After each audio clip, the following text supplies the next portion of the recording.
Di sebuah desa kecil yang terletak di ujung hutan, hiduplah sepasang suami istri bernama Arman dan Sari. Mereka baru saja menikah beberapa bulan yang lalu dan tinggal di rumah kecil yang dikelilingi oleh pepohonan tinggi dan lebat. Di siang hari, cahaya matahari menyinari halaman mereka yang penuh tanaman bunga yang dirawat oleh Sari. Namun, ketika malam tiba, bayangan pepohonan itu menciptakan siluet gelap yang tampak seperti sosok-sosok tinggi yang mengintip dari balik daun. Desa mereka memang dikenal tenang, namun seringkali terdengar desas-desus tentang kejadian-kejadian aneh yang muncul di sekitar hutan. Penduduk desa menyebutnya hutan larangan, tempat yang dianggap keramat dan dihuni oleh makhluk-makhluk tak kasat mata. Mereka percaya, siapapun yang berani melanggar aturan atau memasuki hutan saat malam akan menghadapi bencana. Tetapi bagi Arman dan Sari, cerita itu tak lebih dari sekadar tahayul yang diwariskan oleh orang-orang tua. Mereka hanya menganggapnya sebagai dongeng pengantar tidur. Namun, semuanya mulai berubah pada malam bulan purnama. Saat itu, Arman sedang beristirahat setelah bekerja seharian di ladang, sementara Sari merapikan peralatan dapur. Angin malam bertiup pelan, membawa aroma lembab khas hutan, dan kabut tipis menyelimuti desa mereka, membuat suasana terasa dingin dan sedikit mencekam. Tiba-tiba, Sari mendengar suara samar yang terdengar seperti bisikan halus dari arah hutan. Suara itu lemah, hampir tak terdengar, tetapi cukup untuk menarik perhatiannya. Dengan penasaran, dia melangkah mendekati jendela, membuka tirai, dan melihat ke arah pepohonan yang bergoyang pelan diterpa angin.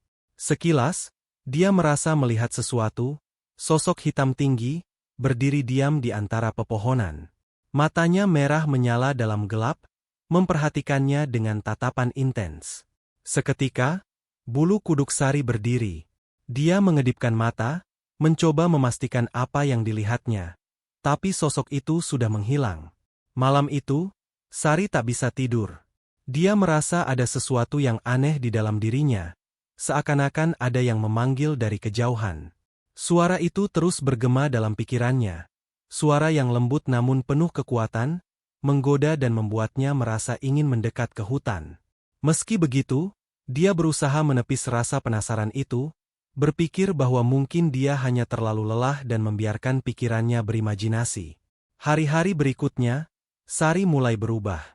Arman pun menyadari bahwa istrinya lebih sering melamun dan terlihat gelisah tanpa sebab. Sari menjadi lebih pendiam, seakan-akan pikirannya terperangkap di tempat lain. Setiap malam, ia selalu merasa ada yang memanggilnya dari dalam hutan, suara yang semakin jelas dan mendalam. Bisikan itu tak lagi terdengar samar, melainkan seolah-olah seseorang berada sangat dekat dengannya, membisikkan kata-kata penuh kehangatan namun juga menakutkan. Pada suatu malam, ketika Arman tertidur lelap, Sari bangun dan berjalan pelan ke pintu depan. Dalam kegelapan malam, tanpa disadari Arman, Sari melangkah keluar rumah, tertarik oleh panggilan yang kini begitu kuat seperti daya magnet tak terlihat. Angin malam menerpa wajahnya, dingin dan menusuk tulang, tetapi Sari tak menggubris. Langkahnya pelan namun pasti, menuju hutan, mengikuti suara yang memanggil namanya dengan lembut, penuh godaan. Begitu dia tiba di tepi hutan, Sari merasa udara di sekelilingnya berubah menjadi berat, sesak, dan berbau tanah basah yang menyengat. Di depannya, sosok tinggi itu kembali muncul dari kegelapan. Kali ini lebih jelas, dengan tubuh besar yang berbulu hitam pekat, mata merah yang menatapnya tajam, dan senyum tipis yang mengerikan. Sari berdiri terpaku, seolah-olah tersihir oleh tatapan makhluk itu, tak mampu berteriak atau bergerak. Genderuwo itu mengulurkan tangannya, memanggil Sari dengan suara yang terdengar seperti alunan lagu yang menggoda, membuatnya merasa tenang sekaligus takut. Namun, tiba-tiba terdengar suara langkah kaki mendekat.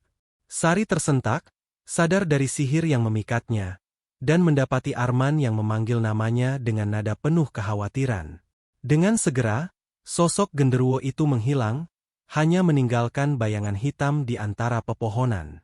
Sari terdiam sejenak, bingung dan ketakutan. Arman yang tak menyadari apa yang terjadi segera merangkul istrinya, membawanya kembali ke rumah sambil berusaha menenangkan. Malam itu, Sari terbaring di ranjang, matanya menatap langit-langit, sementara bisikan yang memanggil namanya masih terdengar samar di telinganya, seakan memanggilnya kembali ke kegelapan. Di dalam hati kecilnya, dia tahu bahwa pertemuan dengan makhluk misterius itu hanyalah awal dari mimpi buruk yang akan datang. Sejak malam ketika Sari melihat sosok misterius di tepi hutan, perubahan dalam dirinya semakin terasa nyata dan mencekam. Sari mulai menunjukkan perilaku yang tak biasa. Ia sering melamun, matanya menatap jauh ke arah hutan seperti sedang mencari sesuatu. Pekerjaannya sehari-hari di rumah kini terbengkalai. Sesekali, saat Arman mencoba berbicara dengannya, Sari hanya menjawab singkat atau bahkan diam saja, seolah tak mendengar apa yang diucapkan suaminya. Arman semakin khawatir, namun ia berusaha meyakinkan dirinya bahwa ini hanyalah fase kelelahan atau kecemasan biasa. Namun, kekhawatirannya berubah menjadi ketakutan saat suatu malam, ia terbangun mendapati tempat di sebelahnya kosong. Sari tidak ada di tempat tidur. Dalam kegelapan malam, Arman berjalan keluar kamar, mencari keberadaan istrinya. Ia pun mendengar langkah pelan dan suara-suara yang tak jelas dari luar rumah. Ketika Arman melongok dari pintu depan, ia melihat Sari sedang berdiri di tengah halaman dengan tubuh kaku. Matanya kosong menatap ke arah hutan, tubuhnya diterangi cahaya bulan purnama yang redup, membuat sosoknya terlihat begitu pucat dan aneh. Seolah dalam keadaan trance, Sari berjalan menuju hutan tanpa ragu. Arman merasa aneh namun tak ingin mengganggu istrinya. Mengikuti dari kejauhan, tetap berjaga-jaga sambil bertanya dalam hati, apa yang sebenarnya terjadi. Begitu Sari memasuki tepi hutan, Arman melihat bahwa sosok hitam besar dengan tubuh berbulu, wajah yang tak berbentuk jelas, dan mata merah menyala tengah berdiri menanti di antara pepohonan. Meskipun samar, Arman bisa merasakan kehadiran makhluk itu menggetarkan suasana, menebarkan rasa takut yang tak bisa dijelaskan. Arman terpaku sesaat, tubuhnya gemetar, namun ia tetap berusaha mendekati Sari untuk menyadarkannya. Tepat saat Arman mendekati istrinya, sosok genderuwo itu bergerak mendekat. Arman bisa merasakan dinginnya udara di sekelilingnya semakin menusuk. Genderuwo itu menatap Arman dengan penuh kebencian, namun tanpa suara, ia kembali memfokuskan pandangannya pada Sari. Dalam bisikan yang hanya bisa didengar oleh Sari, genderuwo berbicara kepadanya dengan nada halus, penuh kehangatan yang menakutkan. Kembalilah, Sari, tempatmu bersamaku, di alamku. Arman akhirnya memanggil Sari dengan suara yang penuh kecemasan, mencoba membangunkan istrinya dari pengaruh makhluk itu. Sari tersentak sejenak, menoleh dengan mata yang masih kabur, namun kesadarannya perlahan kembali. Saat itulah genderuwo mendengus, lalu melangkah mundur perlahan, menghilang kembali ke dalam bayang-bayang pepohonan, menyisakan keheningan yang terasa begitu berat. Arman dengan cepat menarik Sari menjauh dari hutan dan membawanya kembali ke dalam rumah. Ia tak tahu harus berkata apa, namun yang pasti, ia tahu bahwa Sari kini tengah terikat oleh kekuatan gaib yang menakutkan. Malam itu, Arman tak bisa tidur. Setiap kali ia memejamkan mata, ia teringat akan tatapan mata merah genderuwo yang memandang mereka dengan penuh dendam, seolah takkan membiarkan Sari lepas dari pengaruhnya. Hari-hari berikutnya, keanehan dalam diri Sari semakin kentara. Ia mulai berbicara sendiri, seolah mendengar suara-suara yang hanya bisa didengarnya. Bahkan di siang hari, ketika Arman tengah bekerja di ladang, ia mendapati Sari sering berada di tepi hutan, berdiri diam sambil memandangi kegelapan di antara pepohonan. Ia merasa Sari telah terikat oleh kekuatan yang tak terlihat namun begitu kuat, memanggilnya setiap waktu, menariknya ke dalam jurang gelap yang tak bisa dimengerti manusia biasa. Arman akhirnya mengumpulkan keberanian untuk berbicara dengan seorang tetua desa, Pak Wiryo, yang dikenal bijaksana dan peka terhadap hal-hal gaib. Dengan wajah serius, Pak Wiryo mengatakan bahwa hutan di dekat rumah Arman memang tempat makhluk-makhluk gaib berkeliaran, terutama genderuwo. Makhluk itu dikenal sering memikat wanita-wanita muda yang cantik untuk dijadikan permaisurinya di alam gaib. Dengan nada penuh kekhawatiran, Pak Wiryo memperingatkan Arman bahwa ia harus segera bertindak sebelum genderuwo benar-benar mengambil Sari. Setelah mendengar penjelasan itu, Arman merasa tenggelam dalam rasa takut dan putus asa. Bagaimana bisa ia melawan makhluk gaib yang begitu kuat, sementara ia hanyalah manusia biasa? Namun satu hal yang pasti, ia takkan membiarkan Sari jatuh ke dalam jeratan genderuwo. Arman pun bertekad mencari cara untuk melindungi istrinya, meskipun harus menghadapi kekuatan yang mengancam jiwa mereka berdua. Kehidupan Arman semakin dihantui kecemasan. Setiap malam, Sari kerap terbangun tanpa sadar, melangkah menuju hutan dengan mata kosong, dan selalu saja ada bisikan misterius yang terdengar oleh Arman. Hati Arman dipenuhi rasa takut, seolah waktu untuk menyelamatkan istrinya dari jerat genderuwo semakin menipis. Arman tahu bahwa ia tidak bisa hanya menunggu. Ia harus melakukan sesuatu untuk menghentikan kutukan ini. Malam itu, Arman memutuskan untuk menemui Pak Surya, seorang dukun yang tinggal di ujung desa. Pak Surya terkenal sebagai orang yang memiliki kemampuan untuk melawan kekuatan gaib, terutama makhluk-makhluk yang bersemayam di hutan. Di tengah kegelapan malam, Arman berjalan dengan langkah cepat menuju rumah Pak Surya. Sesampainya di sana, Pak Surya sudah menunggu, seolah-olah telah mengetahui kedatangan Arman. "Genderuwo itu menginginkan istrimu, Sari," ujar Pak Surya dengan suara berat sambil menatap Arman dalam-dalam.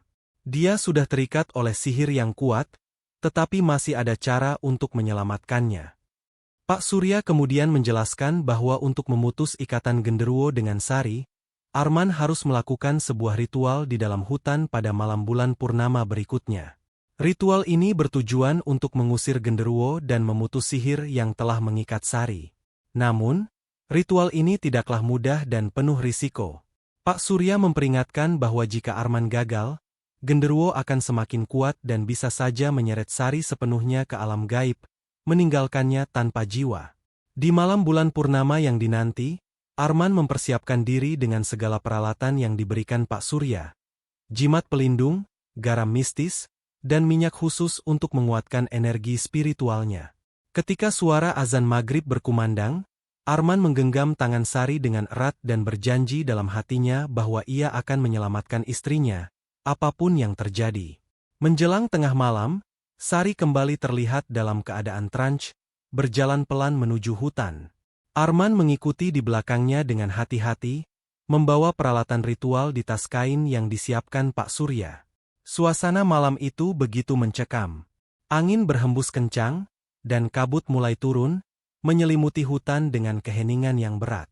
Di bawah sinar bulan yang pucat, pohon-pohon tinggi tampak seperti bayangan kelam yang menyimpan ribuan rahasia. Saat mereka tiba di dalam hutan, genderuwo menampakkan dirinya. Sosoknya terlihat jelas kali ini. Tubuh besar dan berbulu tebal, matanya menyala merah terang dengan tatapan penuh dendam. Genderuwo tersenyum licik, dan suaranya menggema di antara pepohonan. "Sari adalah milikku. Kau takkan bisa mengambilnya dariku, manusia lemah." Arman menaburkan garam mistis di sekeliling Sari, membentuk lingkaran perlindungan seperti yang diajarkan Pak Surya. Genderuwo menggeram, terlihat marah karena tak bisa mendekati Sari lebih jauh. Dengan penuh keberanian, Arman mengacungkan jimat pelindung dan membaca mantra yang diberikan oleh Pak Surya. Kata-katanya bergema di udara malam, dan genderuwo berusaha menahan diri, menggerakkan tubuh besarnya dengan agresif, mencoba menembus lingkaran perlindungan itu. Namun, genderuwo tidak menyerah begitu saja. Dengan kekuatan gaibnya, ia menanamkan ilusi di dalam pikiran Sari, membuat Sari melihat bayangan seorang pria yang mempesona di hadapannya. Dengan tatapan kosong, Sari mulai melangkah maju, hendak keluar dari lingkaran pelindungan menuju ke arah genderuwo. Arman segera menyadari apa yang terjadi. Ia meraih bahu Sari, mengguncangnya dengan keras sambil memanggil nama istrinya, mencoba membangunkannya dari pengaruh ilusi. "Aku di sini, Sari. Lihat aku. Jangan dengarkan dia," seru Arman, suaranya penuh dengan ketegasan dan cinta yang mendalam. Sari tersentak, mata kaburnya mulai menunjukkan secercah kesadaran. Genderuwo mengaum marah, menyadari bahwa kekuatannya mulai memudar oleh cinta dan keteguhan hati Arman. Dalam amarahnya, genderuwo menerjang ke arah lingkaran garam, berusaha menghancurkannya dengan sekuat tenaga. Pohon-pohon di sekitar mereka bergoyang keras, dan angin malam berubah menjadi badai kecil, seolah-olah alam ikut menentang ritual ini. Namun, Arman tidak menyerah. Dengan penuh ketekunan, ia membaca mantra terakhir yang diberikan Pak Surya. Kilatan cahaya muncul dari jimat yang dipegangnya, meluncur langsung ke arah genderuwo. Makhluk itu mengerang, tubuhnya gemetar, dan perlahan-lahan ia mulai lenyap dalam kepulan asap hitam pekat yang terbawa angin. Genderuwo menghilang, namun sebelum ia lenyap sepenuhnya, suara samar terdengar berbisik, "Aku akan kembali. Kau takkan pernah benar-benar bebas dariku, Sari." Ketika malam akhirnya kembali hening, Sari tersungkur di tanah, lelah namun terselamatkan. Arman berlutut di sampingnya, menggenggam tangannya dengan erat. Meski genderuwo telah diusir, ancaman yang tersisa di dalam hati mereka tetap nyata. Arman tahu, genderuwo tak sepenuhnya pergi. Ia hanya menunggu waktu, menanti kesempatan berikutnya untuk membawa Sari ke alamnya yang gelap. Setelah malam yang penuh ketegangan itu, Arman dan Sari kembali ke rumah dengan tubuh lelah dan jiwa yang masih terguncang. Meskipun genderuwo telah berhasil diusir dengan bantuan ritual Pak Surya, keduanya merasakan bahwa ancaman itu masih menggantung di udara. Hati Arman tidak pernah benar-benar tenang. Setiap bayangan di malam hari, setiap bisikan angin yang terdengar aneh, selalu membuatnya waspada. Ia tahu, genderuwo tidak akan menyerah begitu saja. Malam-malam berikutnya, kehidupan Arman dan Sari berubah menjadi bayang-bayang penuh ketakutan. Sari sering terbangun dari tidurnya dengan napas tersengal, seolah habis berlari dari sesuatu yang mengejarnya dalam mimpi. Wajahnya pucat, dan matanya selalu menatap jauh ke arah jendela kamar, seakan menunggu sesuatu muncul dari kegelapan. Arman yang tidur di sampingnya pun kerap terbangun karena kegelisahan istrinya. Seketika ia memeluk Sari, berusaha memberikan rasa aman, namun ia pun tak bisa membohongi hatinya bahwa ia sendiri merasa ngeri dan terancam. Pada suatu malam yang kelam, tanpa bulan yang menyinari, Sari kembali mendengar bisikan itu. Suara yang pernah menghilang itu kini terdengar lebih jelas, lebih dalam, dan lebih menggoda. "Sari, kembalilah padaku. Aku tak akan pernah berhenti menunggumu." Suara itu berbisik lembut, namun penuh ancaman, seakan langsung berbicara di dalam pikirannya. Sari menutup telinganya, berusaha mengabaikannya, namun bisikan itu semakin kuat, merasuki pikirannya dengan paksa. Tanpa sadar, air matanya mengalir, sementara hatinya berperang antara ketakutan dan dorongan yang tak tertahankan untuk mengikuti panggilan itu. Arman yang terbangun melihat istrinya berdiri di depan jendela dengan tatapan kosong, seolah tertarik oleh sesuatu yang tak kasat mata di luar sana. Dengan penuh kecemasan, Arman memanggil nama Sari, namun Sari tak merespon, hanya bergumam pelan, "Dia memanggilku.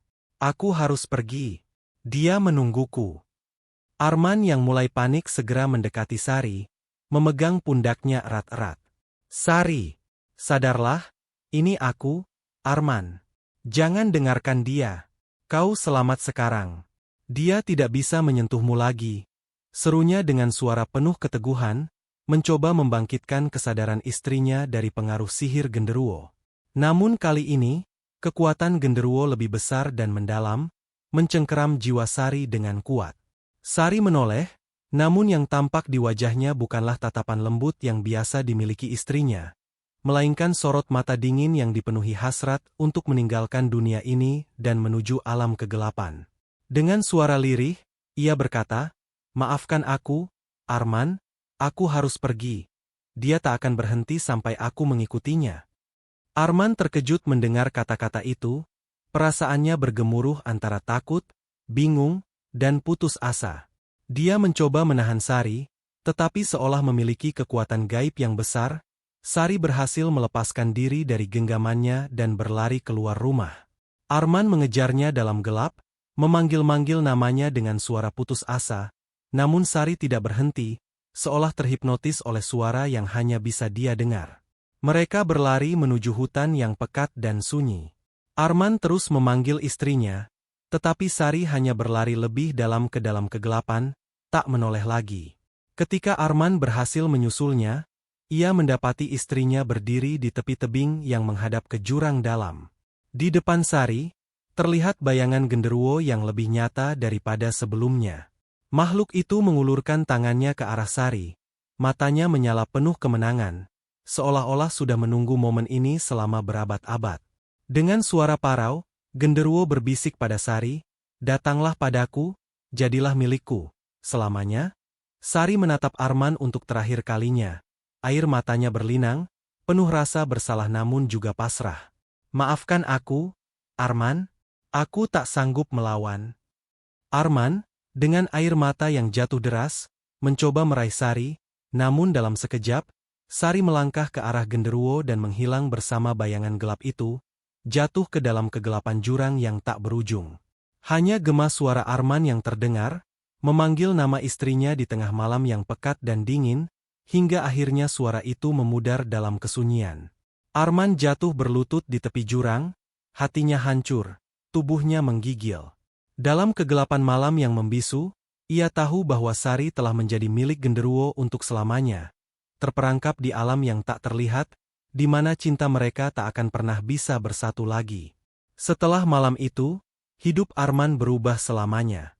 Kepergian Sari yang tragis dan misterius meninggalkan luka dalam di hatinya. Setiap malam, ia merasa seakan ada sesuatu yang mengawasi dari balik bayangan, dari sudut-sudut gelap rumahnya. Ia tak lagi tinggal di rumah kecil dekat hutan itu. Terlalu banyak kenangan yang menghantuinya di sana. Namun, meskipun telah pindah ke desa lain, bayangan Sari dan genderuwo terus menghantuinya, seakan mengikutinya kemanapun ia pergi.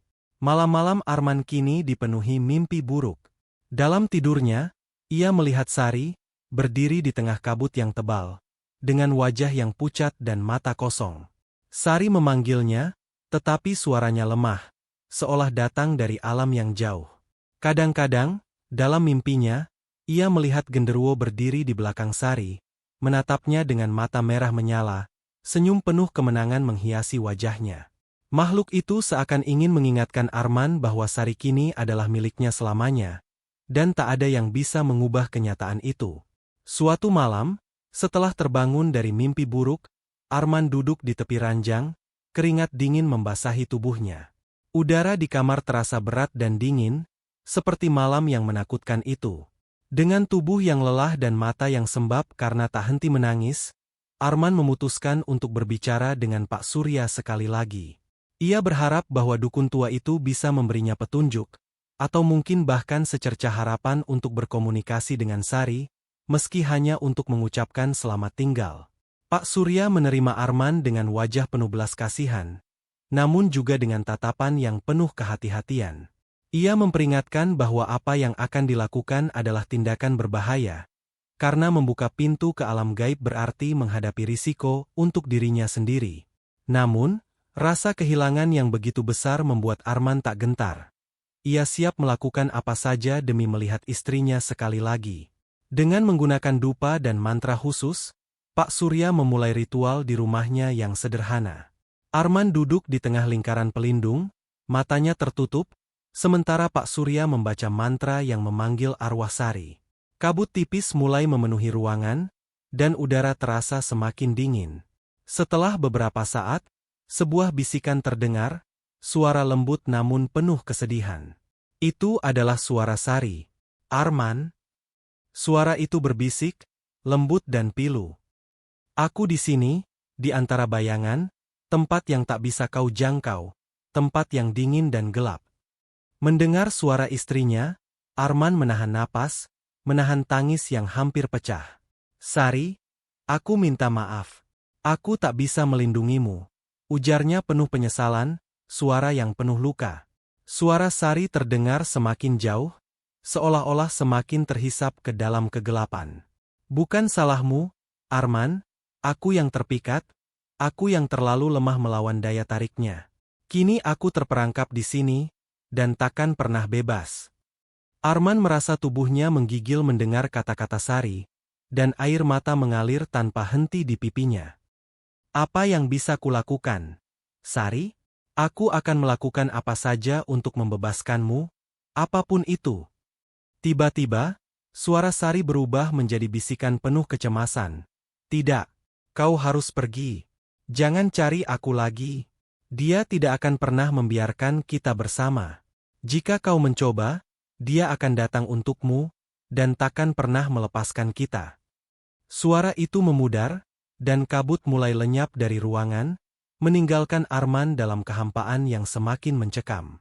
Saat itulah Pak Surya menutup ritual dan memandang Arman dengan tatapan penuh duka. Dia terperangkap di alam yang tidak bisa dijangkau manusia biasa. Arman. Setiap usaha untuk menyelamatkannya hanya akan semakin memperkuat ikatan genderuwo dengannya. Arman duduk terdiam, tubuhnya lunglai, menyadari bahwa satu-satunya hal yang bisa dilakukannya adalah menerima kenyataan bahwa Sari telah menjadi bagian dari dunia gaib. Namun, di hatinya, bayangan Sari akan selalu ada, dan suara bisikan itu kadang-kadang masih terdengar, memanggil namanya dalam kegelapan malam. Genderuwo telah menang, tapi cintanya pada Sari tetap hidup, menjadi satu-satunya cahaya di antara bayangan yang kini mengisi hidupnya. Dan di malam-malam sunyi, Arman sering mendengar suara samar di udara, suara lembut yang menyebut namanya dari kejauhan. Itu adalah suara Sari, atau mungkin hanya bayangan kenangan yang enggan pergi. Arman tahu, cinta mereka kini berada di batas dua dunia yang berbeda, terpisah oleh dimensi yang tak bisa disatukan, namun takkan pernah benar-benar hilang.